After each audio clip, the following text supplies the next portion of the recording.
Hello friends, welcome back to K-Pop 101, a series in which I try to help new fans on their journey of K-popping.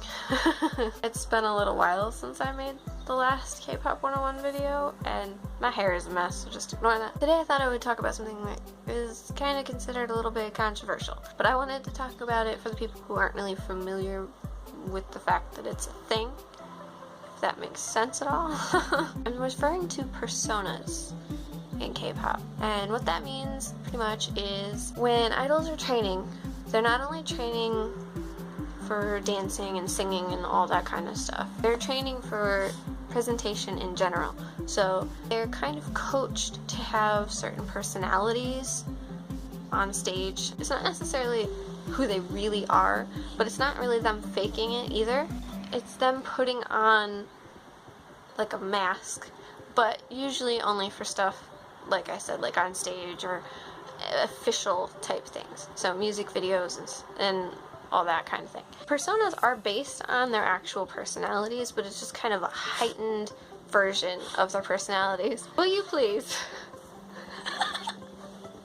I'm gonna give you a couple of examples of what I mean, and then you can kind of see for yourself if some of the idols that you like fit into these categories.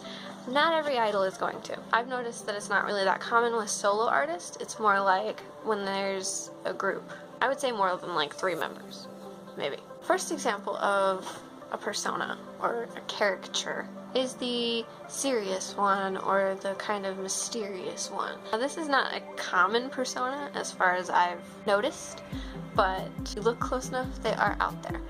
And they're the ones that are they're meant to be kind of quiet and just reserved and don't really get involved when the other members are being kind of dumb and messing around. Another persona is the goofy one, or I've used the term mood maker before, but it's kind of like that. So it's the one that's like always joking around and making sure other people are in a good mood, making sure things aren't too serious, you know, pretty much just balancing everything out. And like I said, these are based on their real personalities. So if there is a member that is, you know, the goofy one or the jokester, then that's probably reflecting on their real personality as a person.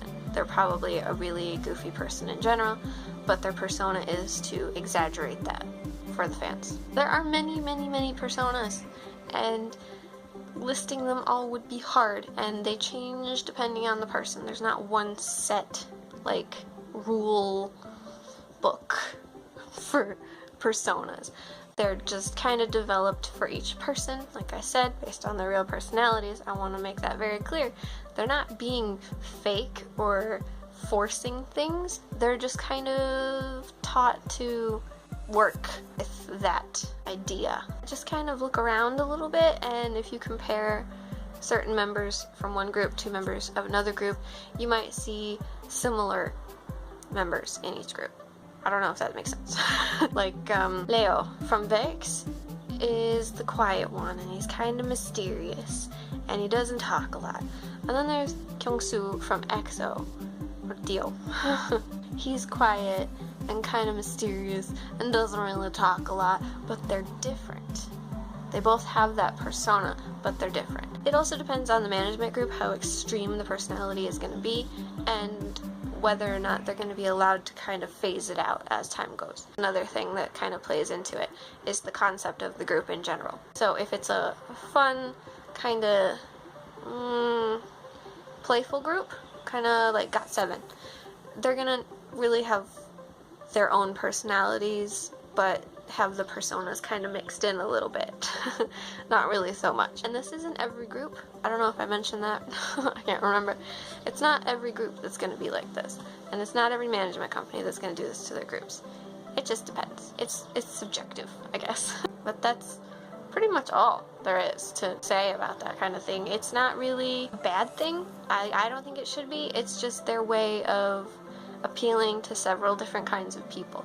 Because if all of the members were these like outgoing and loud people, they're less likely to attract the, you know, introverts who like people like themselves, who are quiet and kind of reserved.